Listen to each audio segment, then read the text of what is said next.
Hello, my name is Lisa, and today I would love to talk a bit more about Erasmus Plus and to open up the topic a bit more for those of you who maybe are not so experienced yet in this topic, or for those who are going on Erasmus Plus project soon, or maybe for those who are interested in this topic but you have never tried it before. And I would love to open up and to show you some of the opportunities and some of the options you have when you are choosing or when you are applying for Erasmus Plus project. So first of all, I think I would love to talk a bit about myself. So basically I have been traveling with Erasmus, especially Erasmus Plus programs, for a few years, and I think I started when I was 16, but we didn't have a lot of opportunities to travel as a minor, and I started organizing and helping the NGOs to organize some Erasmus connected with Erasmus or international opportunities, basically anything, short-term events or long-term events, and I started being active in that. And then I started participating in our local projects in Estonia with intercultural and international environments. In my usual life, I actually just finished high school last year, and I have been traveling at the same time I was in high school. I was traveling separately from my school, so my projects were not connected to school anyhow, and I was looking for opportunities by myself. I was applying by myself as a separate person and then going on projects. After I finished high school, I also finished the institute, and I'm studying entrepreneurship right now.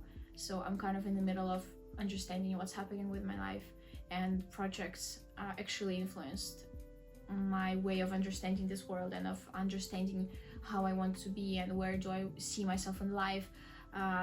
They influenced it very, very much. Yes, and I also see that one question: how many projects have you been on? And the second question is: do you prefer exchanges, trainings, solidarity corps? I actually don't count my projects. Okay, I can count right now. My first Erasmus project, if we're counting only exchanges and trainings, so I started with a local youth exchange a few years ago.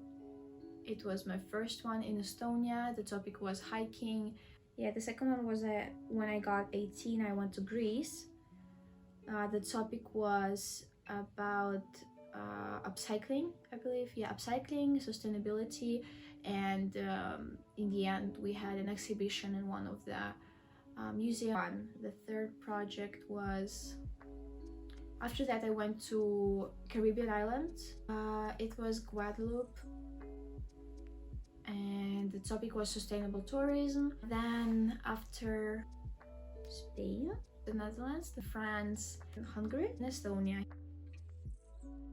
I would love to, first of all, I would love to tell you more about Erasmus, especially Erasmus Plus. What is it? How does it work? Before I answer all those questions. Erasmus and Erasmus Plus are two different things, where Erasmus usually touches students, university students, for example, school students. Also, I have been on one Erasmus project from my school specifically. And Erasmus Plus program is usually a program which raises the activity and the mobility, which supports education of young people in Europe.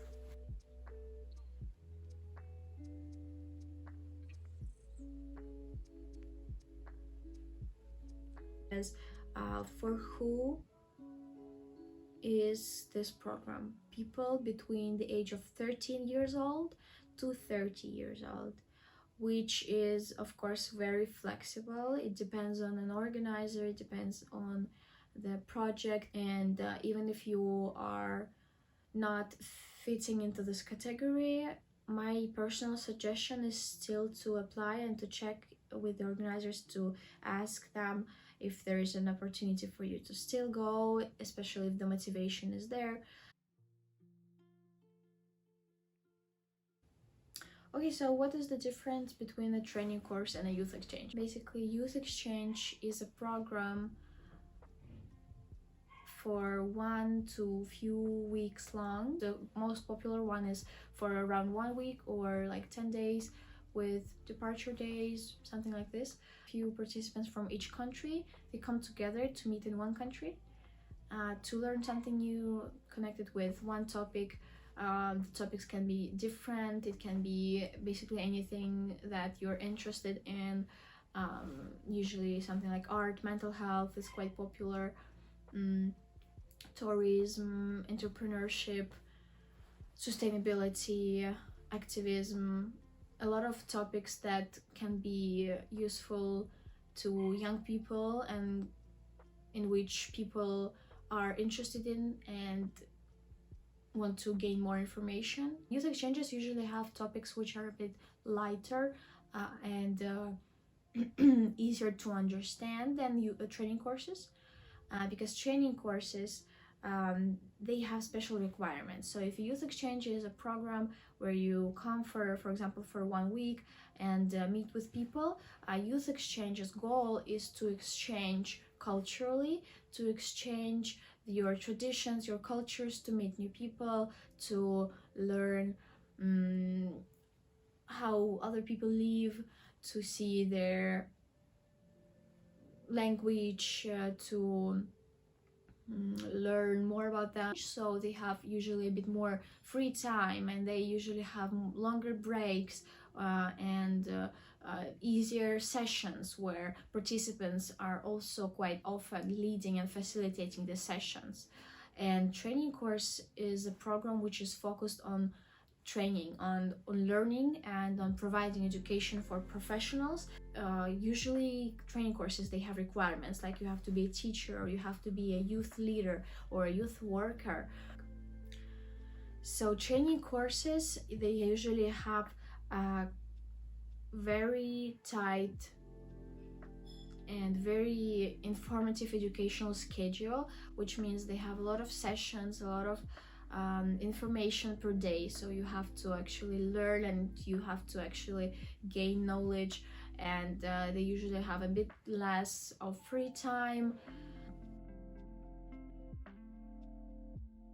For applying, you don't have to be a part of any school, institute, even organization. If you're applying to a project, you have to usually pay a fee to an organization, or some organizations require becoming a participant or a member, but sometimes you just have your own freedom to apply as an individual from this country and go with the organizing NGO. It's quite different for all the projects, and it can be very, very different regarding requirements, how to apply.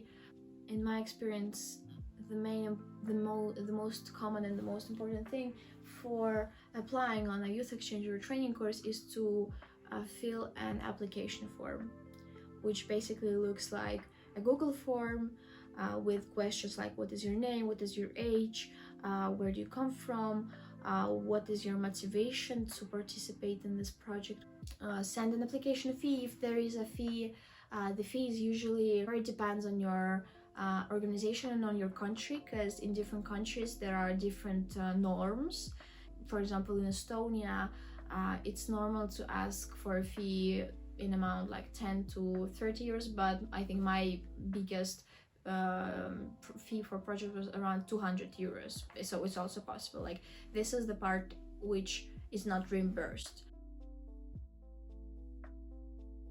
In my country, it's quite common to post it in Facebook, specific groups. We have like calls for Erasmus plus calls for participants in Estonia, or we have, I think the most popular channel would be the Instagram one, which is called Erasmus plus project. I think this is the username.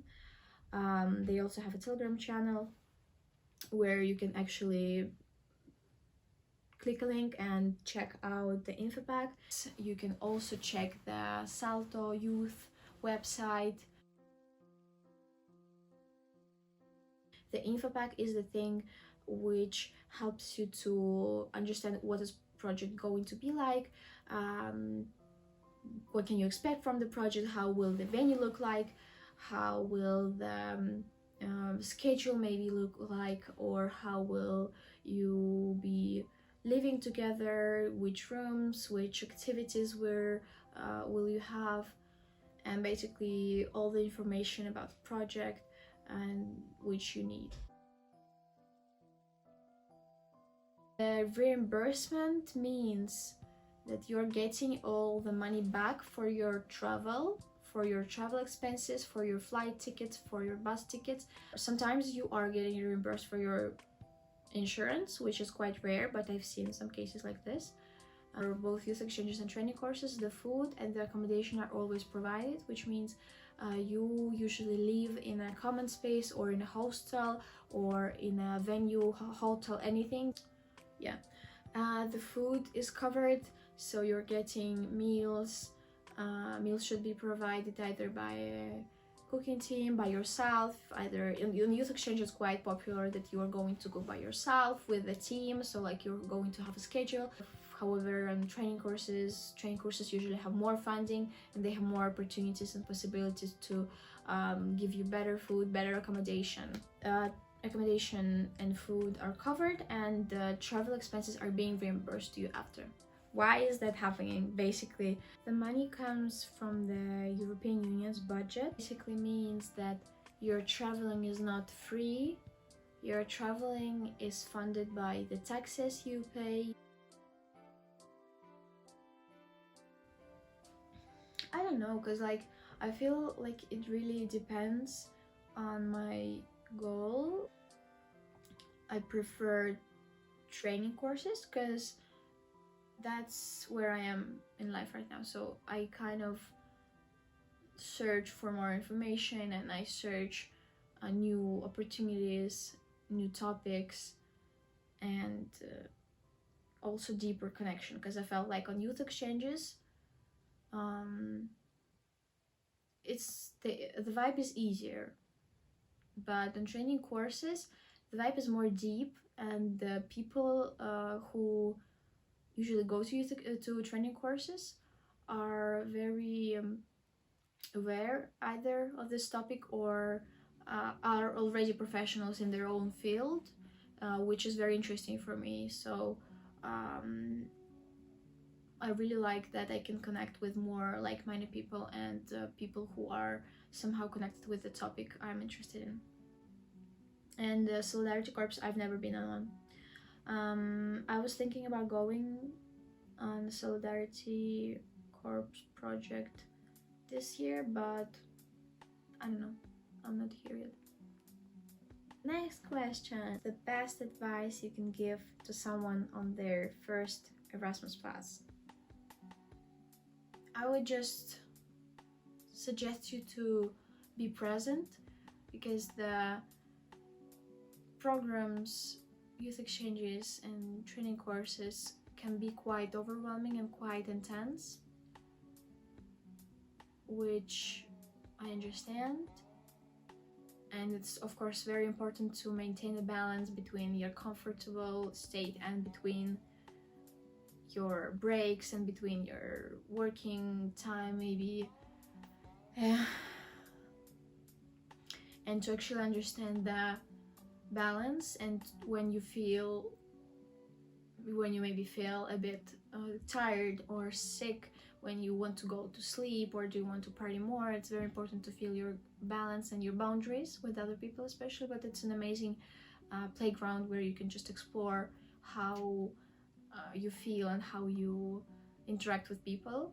But I would suggest you to be as active as you can and to participate in the sessions, to communicate with people around you, to ask questions, to tell about you, to tell about your experience, because this can give you truly amazing connections in this world of active people. Which phrase do you tell yourself if you are sad but you know that it's going to you're going to get through it?